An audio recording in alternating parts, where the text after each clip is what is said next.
now that we're working with those clients that I showed you earlier. And our next step is really, and what we're doing right now is starting to license this software to fleet management companies. So a lot of these fleet consultants who we're working with, they love our software because it allows them to streamline their workflow. They can go into a fleet and deliver a solution in about 1/10 of the time that it normally takes to put together a modernization strategy. Not only can they do that, but they can identify the technology and the way that they can pay for the technology to deploy into that fleet. So we're on track to become profitable in this coming year. We're looking to raise about 500 grand in seed funding will be used to scale our operation, hire some additional engineers. Our management team consists of Josh Petak, who is a talented CEO. He built his first brand in this same industry into an internationally recognized company. Rick Sykes, who worked at UPS, Frito-Lay, the city of Santa Monica, and is recognized as a world-class fleet manager in the industry, and myself. So to kind of close, what we're looking for is to raise about 500 grand in seed funding to support an unrestricted beta launch, to scale our emissions testing operations, and to provide operating capital to work on some of the government contracts that we are currently engaged in. Thank you.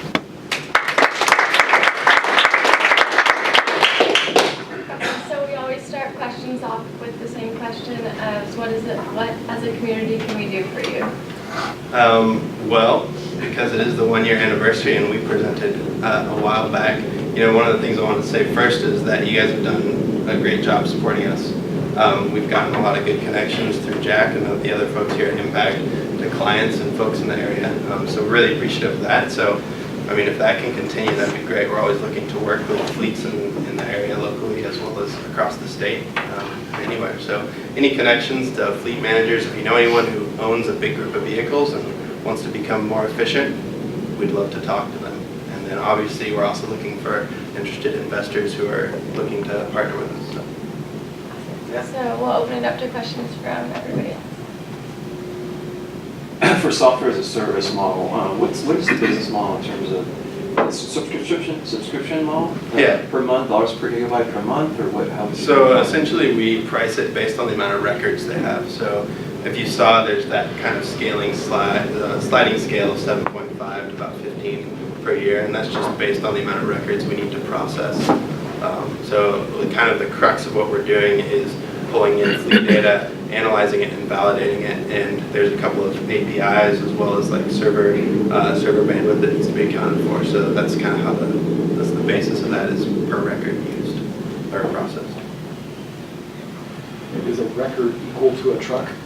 Typically, yes. Sometimes it's a piece of equipment, so it can be a generator or something, but yeah, it's a record equals a motor or some identifiable vehicle.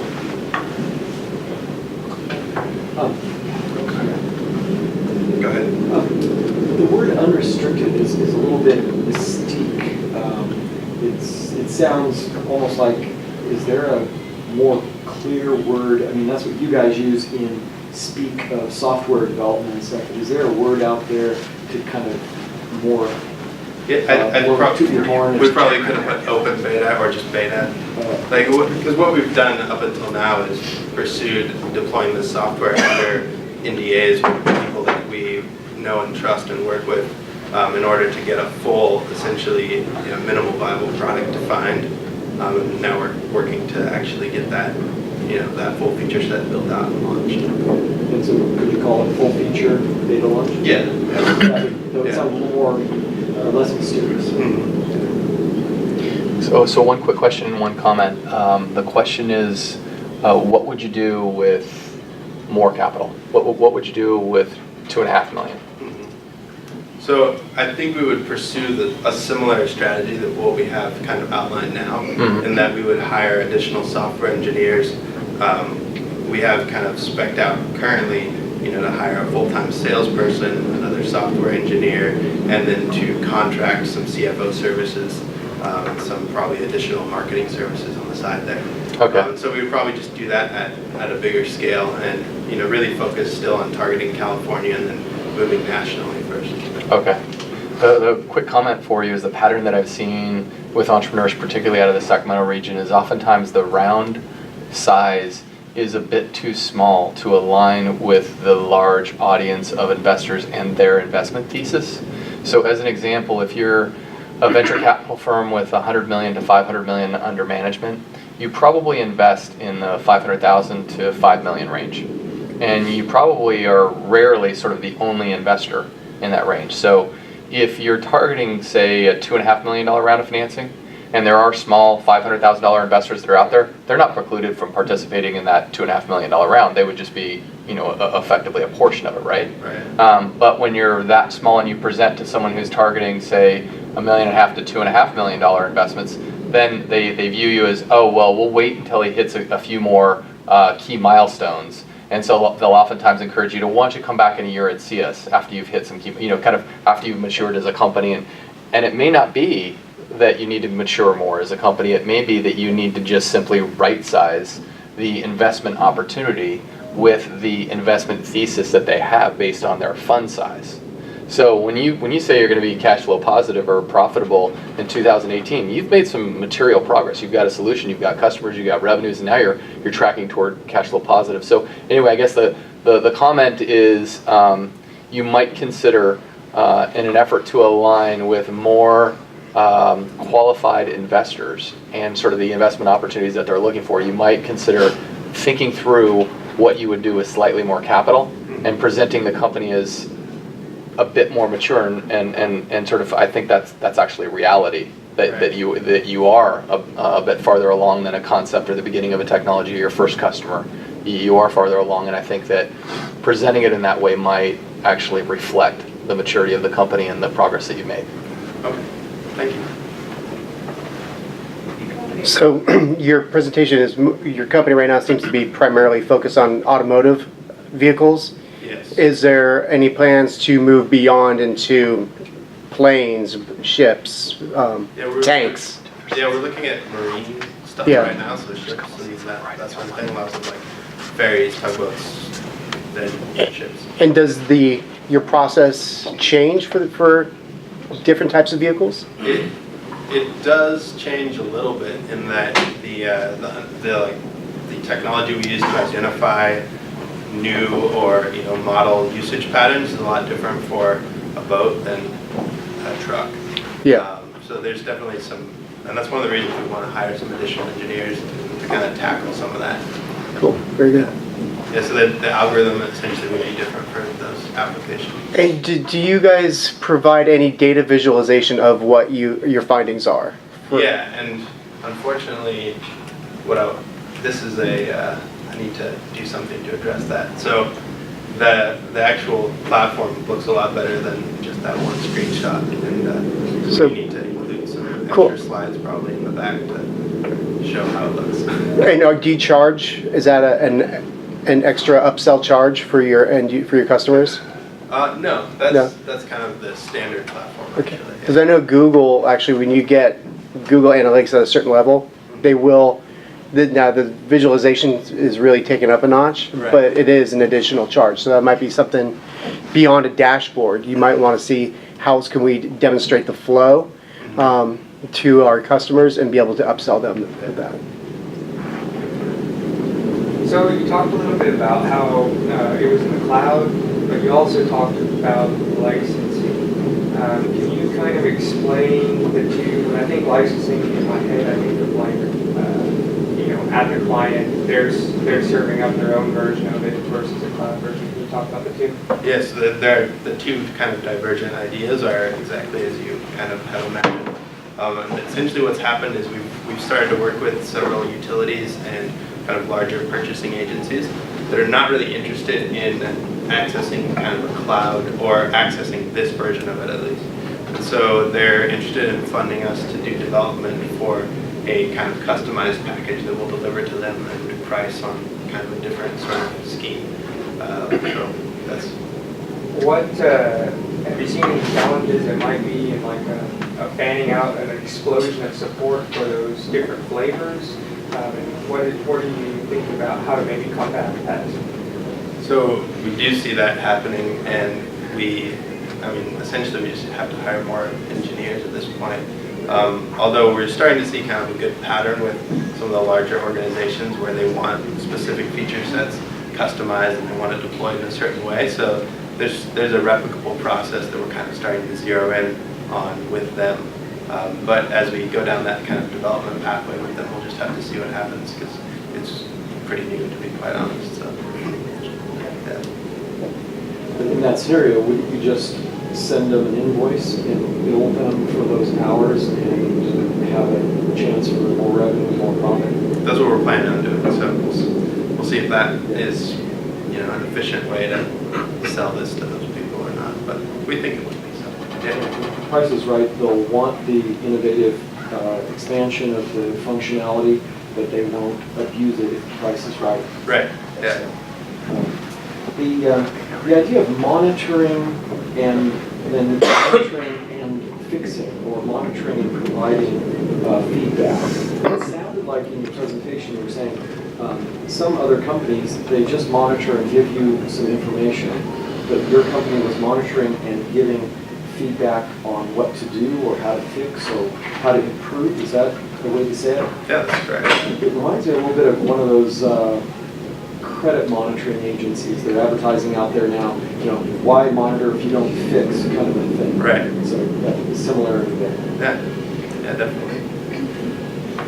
So you're going to be cash flow positive, right? This year or next year? Next year, yeah. Next year, okay. And what is that based on? That's based not on raising money, or is that based on raising money? No, that's based on just our current pipeline and trajectory. How much you can be rate? Like how positive? Pretty positive, or Marginally positive. Marginally? Okay. I don't think pretty positive, but Okay, all right. marginally positive, definitely. Because I was thinking, like, if you're going to be cash flow positive, and and especially if there's an opportunity of being more positive, right? Then why give away your company? Well, one of the challenges that we face is, especially with a lot of the government contracts, we have to extend quite a bit of capital before we can get anything done. Yeah. And often it's like this reimbursement cycle even. And so the more of those contracts we secure, we need more operating capital. And there's no way for us to kind of hit our revenue targets without getting that operating capital at the very least. It sounds like, it sounds like the more money you have, the faster you get to grow. But Yeah. then also, on the other end, pulling on the other side, is patience is a virtue, means you get to keep more of your company. So all I'm saying is maybe see how positive you are, before jumping, maybe. Yeah, possibly. There's some pretty defined hurdles we're looking at that. You need substantial. Yeah. Yeah, I hear. So, but it's a good thought. Keep it if you can. Yeah, definitely. In that vein, when the government has a need, do they put out a request for a bid and then you guys respond to that with your bid? Is that other people responding also? We do some of that, and there are other people. So we do participate in competitive bids, but we also have kind of direct government sales that we do. So, for instance, we're working with a large state purchasing agency where we're just sitting down. We're like in meeting number 20 with them. We've been doing it for this is like a 2-year thing that we've been working on. So the sales cycles are really long, even on direct sales to government also. But the competitive bids are a good place as well. In another direction, it seems like some of the first technology that hit the fleet trucks was the GPS monitoring, just so that they could look around and say, hey, the truck is still moving. It's not like stopped somewhere for half an hour, broken down or something. Do you work with those companies that provide the GPS tracking, or do you just work with each individual fleet and get some of the data from them, or do you work with those companies that provide GPS tracking to those fleets? So we do, our direct connection is with the fleet, but we do work with, we're technology agnostic. That's one of the neat things about our platform is we can go into any fleet, and no matter how their data is set up and their data collection process is set up, we can onboard it into our platform and run it, validate it, and analyze it, which has been hugely valuable because there's a lot of different people out there, a lot of different providers when it comes to GPS tracking, fuel tracking, fleet tracking, maintenance tracking. So all these platforms have different formats and setups for their data. And so one of the challenges that a lot of these fleet operators have experienced is, all right, we hire a consultant, he he comes in and he spends 3 months just figuring out how to sort our data out. And it's kind of ridiculous. So that was one of the problems that we solved. And I think it would be interesting to see a roadmap that shows your future. And, you know, ferries could be on that roadmap somewhere or whatnot. The other part of that roadmap that might be interesting is things that don't move. Because I think they'll be positioned to help the state or large companies with their energy in general for buildings. And some of that ties to the Tesla model where they're trying to create these battery banks at a reasonable price and use off-cycle energy and buy it at the right price and store it and use it if needed. And so I can kind of envision that could be on the roadmap somewhere to dovetail into things that don't move to manage energy. Yeah, we've definitely looked at that space. There's actually some really good, even a local company, JLM Energy, they have some really cool building management platforms, but there's definitely innovation and space to do something there as well. So yeah, that's definitely that would be interesting, but sure. One of the things that you brought up was the tracking software. Let's talk afterwards. I actually have a client that does that out in LA. They might be a good connection for you. I don't know. Yeah, that'd be great. Yeah. Awesome, thanks.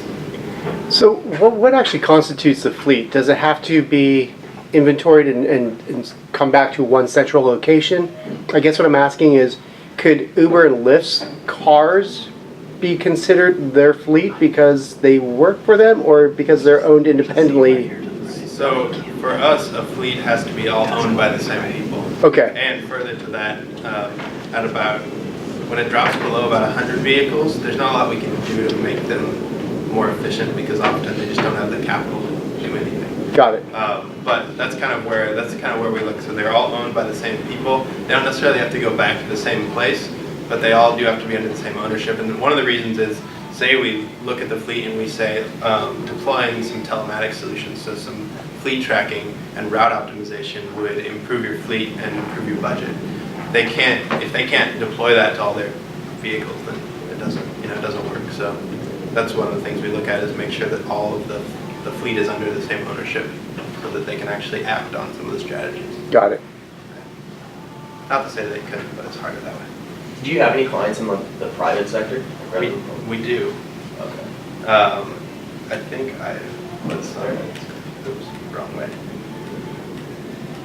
So, Divine Intermodal they're a trucking company here. We also, not on there is Tiger Lines Trucking and Grimway Farms, which is like the biggest carrot producer in the world, I think. So yeah, we do. They're an interesting group to work with. What's the status of your beta? You've got about 11 customers, you've got about a dozen beta clients. Mm-hmm. What's the status? How long have you had the software? So Well, I'm sure it's phased. they've had it for, most of these have had it for at least a year. Awesome. It's like the city of Bakersfield have had it for 2 years. And they've been able to expand their CNG fleet and deploy, I think, 10 or 20 new electric vehicles, as well as secure some participation in some grant programs. So it's been a really good experience with them. Have you been able to divert some of your beta accounts to customers? I mean, they're all paying for it. They are paying. Yeah, that was the better part. What about any customer support challenges? At the moment, no, but that's one of the things, I didn't mention that, that's one of the things that we'd probably, especially if we had more funding, we'd spend more money on, is building out a bigger suite of customer service people who could help onboard and deal with any issues they might have with the platform.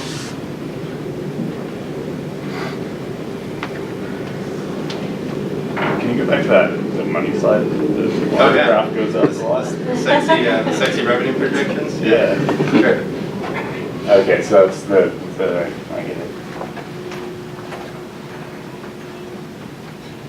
So that would be, the bottom line is without the button, okay, is that right? Yes. Units, they're 1, 2, 3, 4, 5. Years? That's just years, yeah. I should label that. Marginally. Yeah. Without the button, okay. I was hoping for quarters. Can we make those quarters? Yes. Give us, more like 5 million, and then we can can make those quarters, maybe. We'll see. What's your exit strategy? A lot of what we looked at is licensing this out and to fleet management companies and leveraging their distribution networks.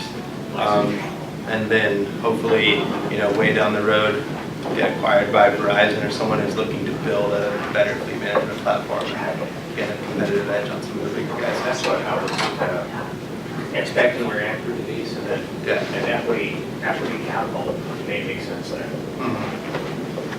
There's that balance between your equity financing and your income eventually get acquired versus making this a business. Here we have paying customers, so we could potentially got some solid data and making this a business, potentially grow your business, which means your equity traction would be what I consider. But if you're looking at the acquisition, yeah, that's definitely what we want to do. Is we've looked at there's some kind of newcomers to the market in the next 4 or 5 years are really going to be looking to push their platforms out there. And Verizon is one of them. They've been on a buying tear through the industry. They purchased 5 different fleet management and telematics companies in the last year and a half. So they're looking to like smash all those together and build some super fleet management platform. So that's a conversation with Verizon. Yeah, the only reason I know all that is because one of my buddies works there, so yeah. We've had some good talks, so yeah. So California is probably the sweet spot to start something like this, where the city governments are more aware and they can justify being more efficient, spending money to save energy. What other states, what are the next couple states behind California that you would say are fast followers or right for your sales team to work? Oregon, Seattle, Florida, New York. In that order. Yeah. We have time for one more question. This is based on 500,000 being raised, right? This, yes, like the progression. After you raise 500,000, Yeah, then that's correct. Yes. Okay. Yeah. Sorry if I was. It says we are looking to raise 500K, so it's like, it might be like, this is based on us raising 500K. This is based on us raising 500K to meet those targets and, be able to come through on some of those contracts. It seems like projecting 5 years on one round of 500K. So when we put this together, we also included at some point, and you can see down here, somewhere down the road, we would like to raise another round. And we haven't quite zeroed in on what that would be, but we're pretty aware that, after we get through this initial hurdle of being able to kind of really sink into some of the government contracts especially, we're going to need another round of capital to be able to get to hit some of those targets. You might consider going with a dashed line at 2020 on that chart. And then you could replace 1, 2, 3, 4, 5 with the actual years, 2018, 2019, 2020. Right, yeah. So, Thank you. ideas. Yeah, appreciate it.